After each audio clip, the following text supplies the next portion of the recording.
draw a human being out of the confusion he was exposed to in this battle waged behind nature and below the human level. In modern times, the confusion we can fall prey to is no less than it was in ancient times. It does not matter if we know nothing about it in our normal awareness. The confusion exists nevertheless. People are torn hither and thither in the battle waged around them, behind nature and below it. And if we cross the threshold and look consciously into the world of spirit, gaze upon this dire battle, if we observe this confusion of activity around the human being, below him and behind nature, we will look in vain today for any messenger of the gods, such as those who, for example, handed ancient mystery physicians the staff of Mercury and similar symbols for healing.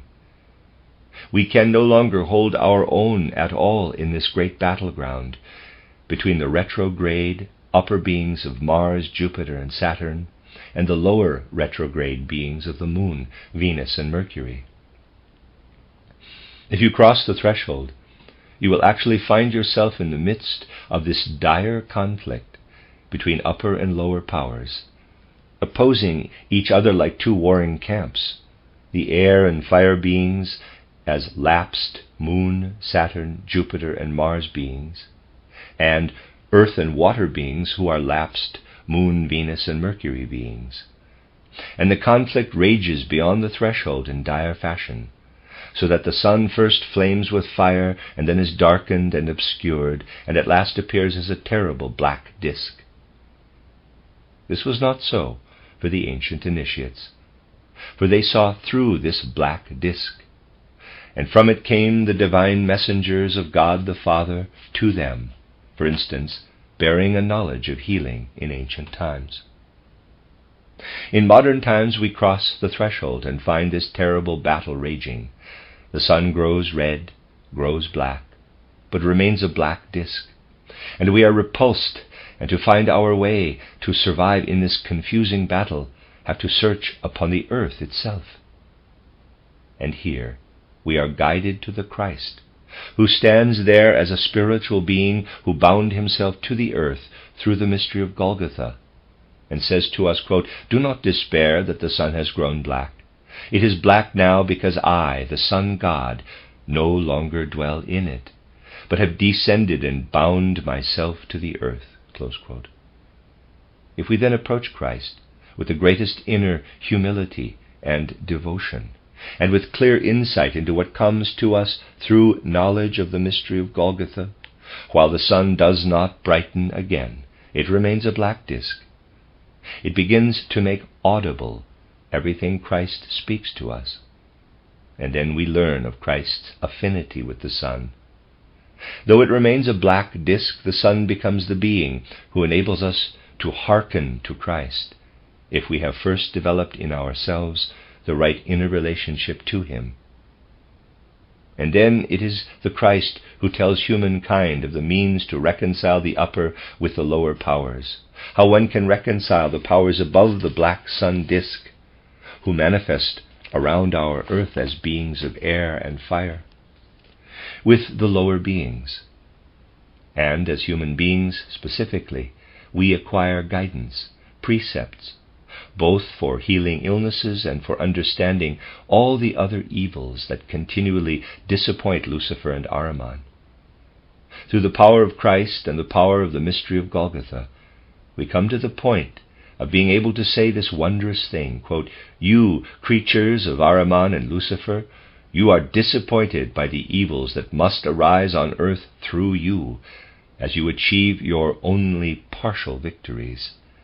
But these disappointments will keep recurring, since you will continually engender sick or possessed people, and the liars, egotists, and egoless.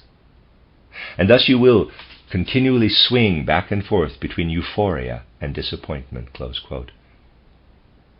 But when the earthly human being finds the right relationship to Christ, he will not despair at the moment he witnesses the despair of beings higher than he is, who follow a different path from the divine beings to whom the human being belongs, and with whom he should keep faith as earth goes on evolving.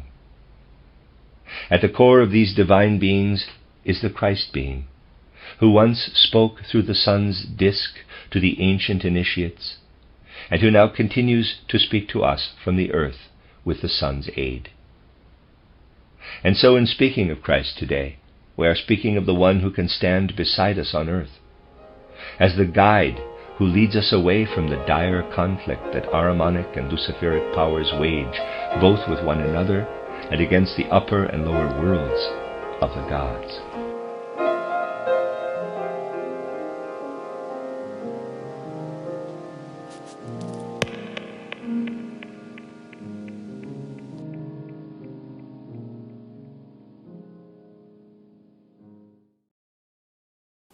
One of the things I would like to do is to focus on our time, this time, as evident of the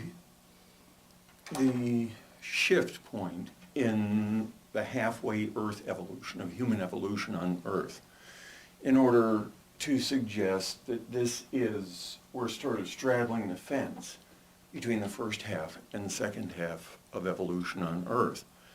In the first half, by and large, our primary task was to read the teleprompter, follow the cue cards of nature within which the blueprints of the gods were embedded with the help of some parental sovereign leaders as a dreaming, sleeping, sub-sovereign group soul children of humanity.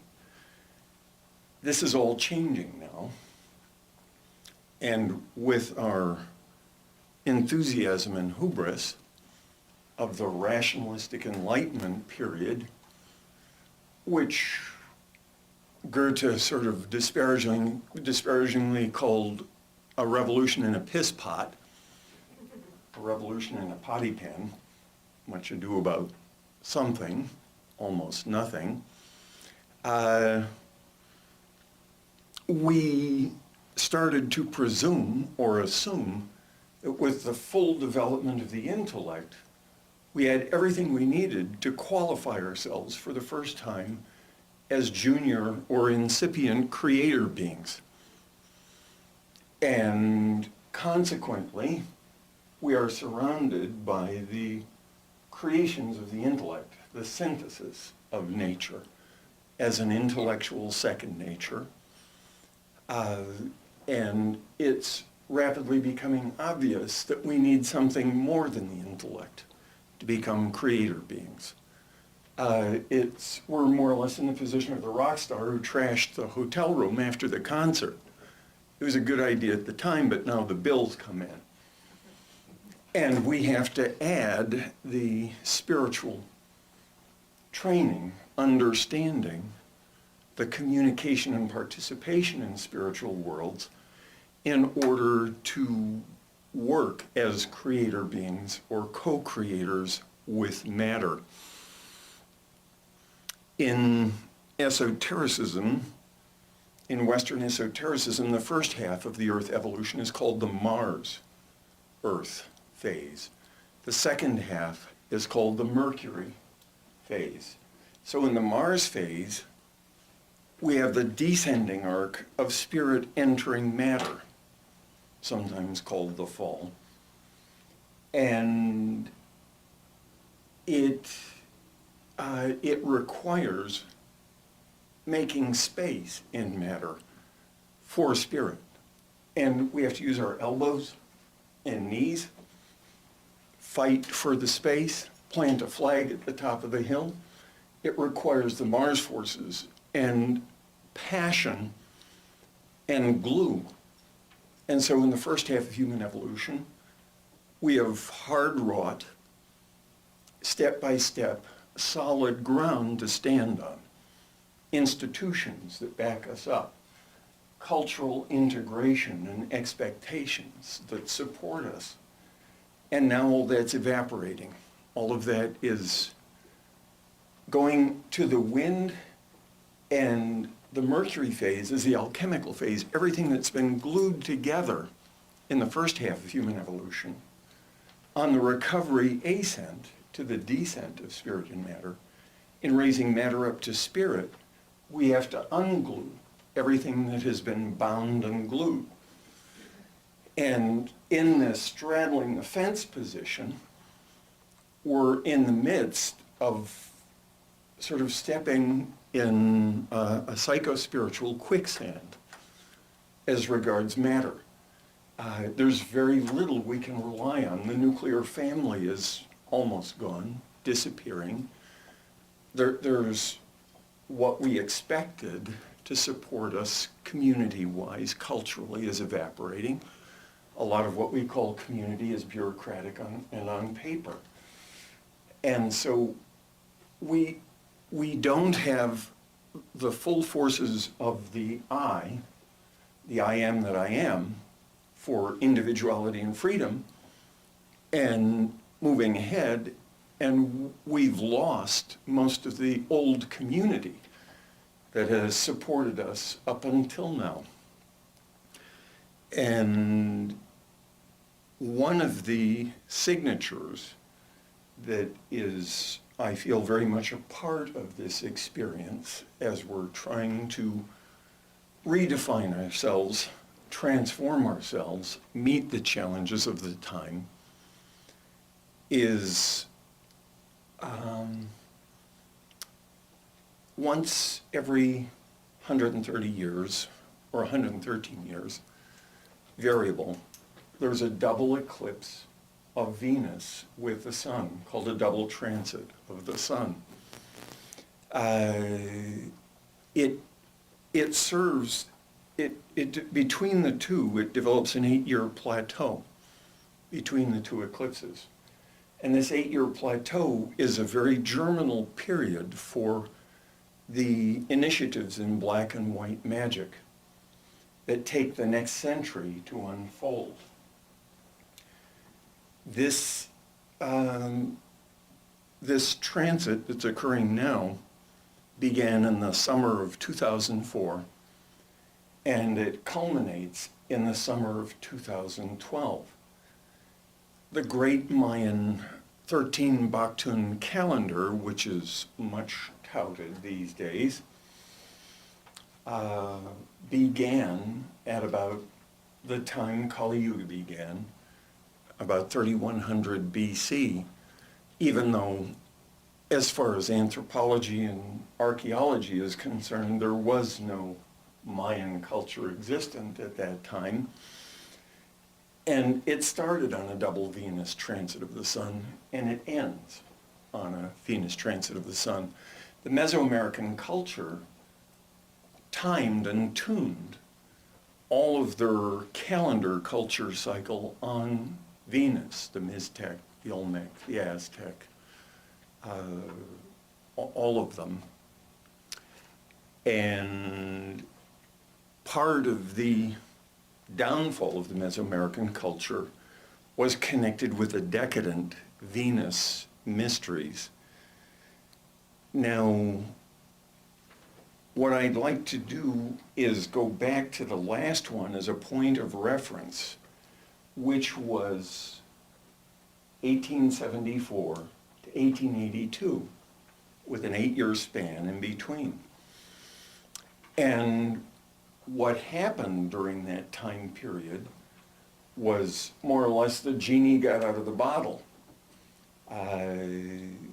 There was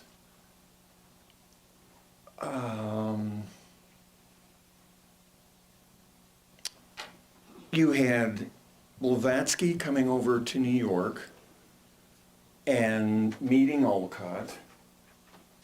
Manfred Schmidt-Brabant claims that they were both directly under the tutelage of Christian Rosenkreuz for 3 years. And then starting the Theosophical Society. Now at the same time, Walt Whitman, or Emerson. Ralph Waldo Emerson, his legacy had been picked up by Bronson Alcott and formed into the Concord School of Summer Philosophy for 10 years. And that was a tremendous Renaissance influence which affected European philosophy across the sea. Mary Baker Eddy sent her initial manuscript to be proofread by Bronson Alcott to see what he thought about it. What, to my mind, was going on during that period was that in the Council of 869 in Constantinople with the church, spirit was banned. In the 11th canon of that council, they basically said, you may have body and soul, but spirit is to be if you do use it, it has to be theoretical, abstract, symbolic, or metaphorical. If you treat it as an autonomous real-time function, you're out. You cannot be in here. It was technically over a debate, argument with a character named Photius, and the church claimed he was trying to produce a dual soul. But the issue is much larger behind that. And that was the permanent separation of the Eastern and Western Church from the point of that council. The Eastern Church took spirit and guarded it, developed it, and in the Western Church it became a heresy. And then shortly afterward, you had, especially around the 10th, 12th century, you had the tremendous emergence of dualism. You eliminated the Trinity and you lapsed into dualism, the heaven and hell vertical dualism, and you had to pay your tithe and cover your bets in the mutable soul realm. That was not guaranteed. Then after that vertical dualism, caught between heaven and hell, the scientific movement developed around the 14th century, and they slipped. They said, we're too smart for this stuff.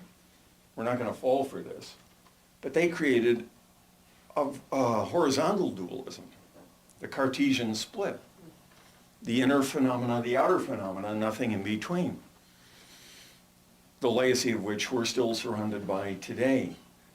And then, in this double Venus transit of 1874 to 1882, one of the things that happened was Wilhelm Wundt of the Leipzig School, who established the first experimental psychology laboratory in the world, declared in, I think, 1878 or 1879, right in the middle of that period, the human is a sophisticated animal.